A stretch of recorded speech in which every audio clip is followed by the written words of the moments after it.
Before we begin the video, if you haven't yet, come on down and join my Discord server. Link is down in the description.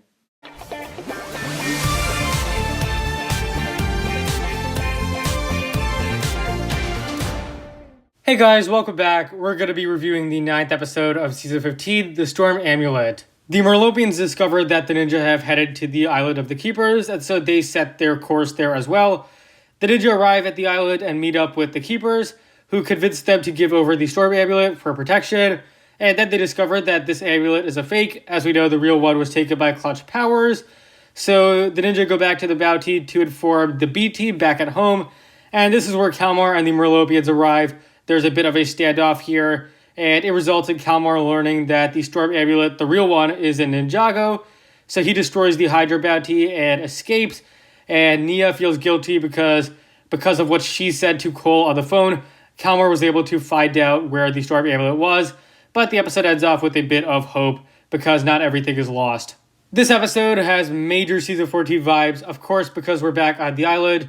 We get to see the Keepers and the Chief again, and that's definitely a good thing. I really like that we get to see more of this because Season 14 was so short, right? We barely saw any of them. Even Zippy makes a brief appearance. So yeah, it's great. They mentioned their goal of protecting the amulet again, which is really nice. And yeah, overall, just a big fan that we get to see him again. Also kind of funny when they reference how they tried to sacrifice Jade the last season. But yeah, and the next highlight of this episode is the confrontation in the Hydra bounty. This happens in the second half, and it's great. This scene and this episode, neither of them are really super action-packed. So I felt like this was kind of different, nice dialogue. I like how Kalmar knows the entire time that the amulet is fake. And Jay is kind of funny. And yeah, so I felt like that was a nice scene. It was just kind of different than, I guess, what we're used to. And this episode is pretty much the reason why Season 14 exists, to set up this episode. And I feel like it was a great follow-up and return back to the stuff that was established and set up in Season 14. And lastly, the ending is good as well. Maya is definitely getting better, getting more serious. This episode also shifts focus back to Nia after 3 episodes where it was just kind of everyone was in the focus. But I do wish that there's more to Nia's story than just she feels guilty about telling Kalmar where the Storm Amulet was. That's just kind of a generic story. I hope that there's more to her story in coming episodes than just this. As for the other stuff in this COD section, not really stuff that's bad about this episode, but definitely missed opportunities.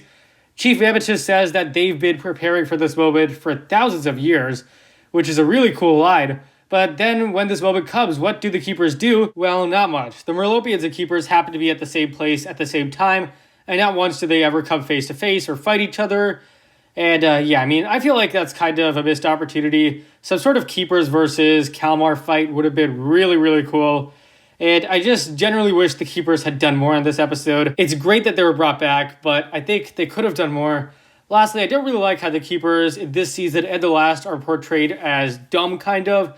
First, they get completely conned by Ronan, and then in this season, well, the Storm Amulet has been stolen, but the Keepers don't even realize that their prized possession has been stolen until Zane points it out. Now, I realize I talked a lot about cons, but this episode's plot still was good.